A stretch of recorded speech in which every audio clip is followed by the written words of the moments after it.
Hello Scorpio, Sun, Moon, Rising, and Venus signs. Kamusta po kayo? Sana po'y nasa mabuti kayong kalagayan. Welcome back po sa Star Tarot. At kung bago kayo rito, welcome din po kayo. Please subscribe, like, share my videos, and leave me a comment po kung nakaresonate kayo. Thank you. So, first message ni Scorpio, we have take charge. Leadership and self-discipline are required to take control of your life. Okay? So, kailangan dito na kayo na yung mag-take charge, kayo na yung mag-control sa sarili ninyo, sa buhay mo. Wag mo nang hayaan, tama na, no? Kung ang in the past, kung baga give up mo siguro yung give up mo siguro yung power mo, yung kapangyarihan mo over yourself to someone, tama na, no? This is the time siguro na pagbigyan mo naman ang sarili mo, ibigay mo na sa sarili mo yung yung kapangyarihan over yourself, no? Na mag-decide ka para sa sarili mo, na ikaw na yung masusunod, no? Kung ano man ang gusto mo mangyari sa buhay mo, hayaan mo na ito na yung time na makabawi ka naman, diba, sa sarili mo. Maybe ito na yung time na kumawala ka na, diba, sa control ng kung sino man. Okay? We have learning new skills. Education is the most powerful personal resource you can use, no, to change your life and the world, diba? Kaya di ba nga may mga kasabihan, no, na lagi ko naririnig yan sa kung saan man, lalo na sa mga magulang, diba? Na laging sinasabi, no, na only the education, ang tanging ipamamana nila sa kanilang mga anak, hindi ba? Yan ang hindi basta-bastang mananakaw, hindi mawawala, 'di ba? Kaya kayo din ngayon siguro, no, mas lalo pa kayong gustong mag-expand ng inyong knowledge, ng inyong learnings. Kaya maaari ang iba sa inyo talaga magsisipag pa rin, no? Magtsatsaga pa rin na mag-aral. This could be additional course ang titaken ninyo, or maaaring there is a specific skill or talent or spiritual gift na gusto ninyong i-enhance, na gusto ninyong maging mas magaling pa kayo, maging bihasa kayo sa mga ganyan. Kaya magpapatuloy, no, kayo na mag-aaral, magpapatuloy kayo na aralin, ang mga bagay na ito. Parang ganon. So, good luck sa'yo. We have celebration. Your spirit needs to play and have fun. That's very true.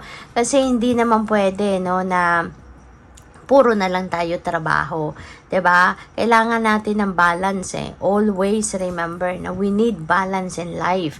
Hindi po pwedeng puro trabaho kasi talagang ma-exhaust lahat ng lakas mo diyan. Kaya kailangan na paminsan-minsan you need to unwind, you need to relax, you need to take a breather, okay? At sa ngayon, maaari, no, na baka may mga invitations dito, no, para sa inyo, para sa mga party, siguro may mga invitation para sa inyo rito para maging ang tawag dito, para magkaroon ng siguro mayroong mga okasyon, 'di ba? Or may mga celebration, kunyari may mga successes, may mga accomplishments or achievements ang kung sino man, at baka ikaw ay maiimbitahan. So go for it. Have fun and enjoy, 'di ba? Kasi deserve mo 'yan, at gusto 'yan ng spirit mo, no? Gusto 'yan ng soul mo na makapag-enjoy ka din. So, tingnan natin kung ano pa ang mga ganap. And by the way, maraming salamat muna for subscribing. And if you haven't subscribed yet, subscribe na po kayo. And also, maraming salamat din, for not skipping the ads. At saka, please click the join button po sa baba ng video kung gusto din po ninyo na mag-join sa membership. Okay? So, tignan natin kung ano pa. We have Empress, napakagandang message nito, energy, lalo na pagdating sa inyong money, career, and finances. Kasi si Empress, abundance and prosperity energy.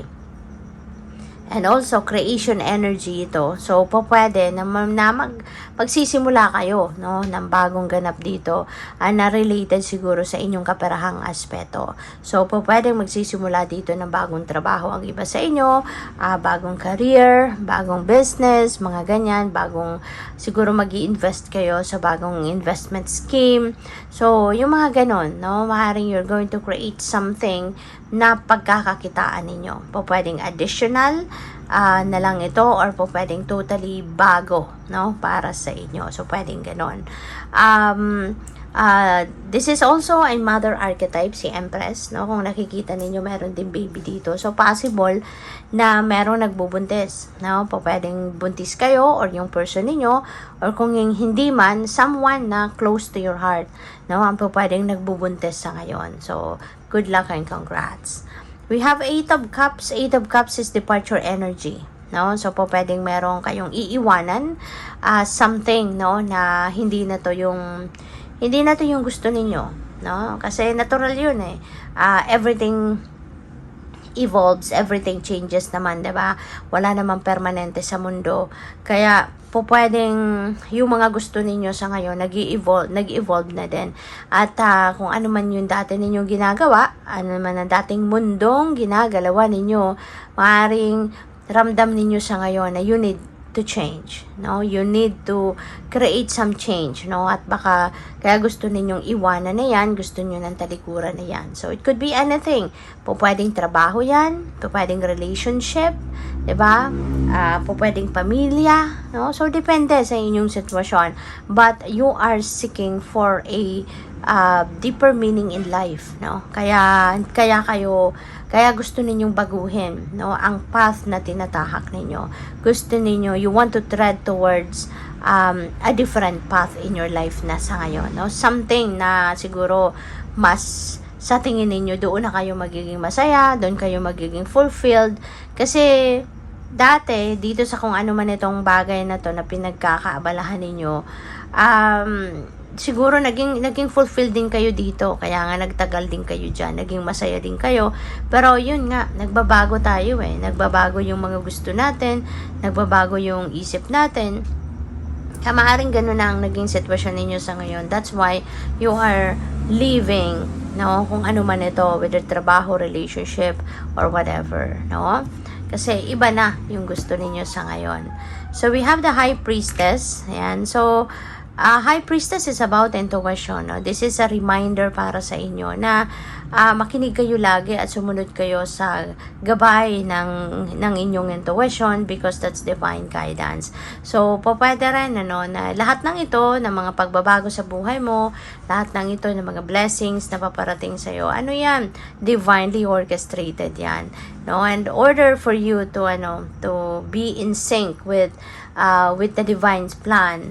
Diba? Importanteng makikinig kayo sa inyong intuition para nang sa gayon you will be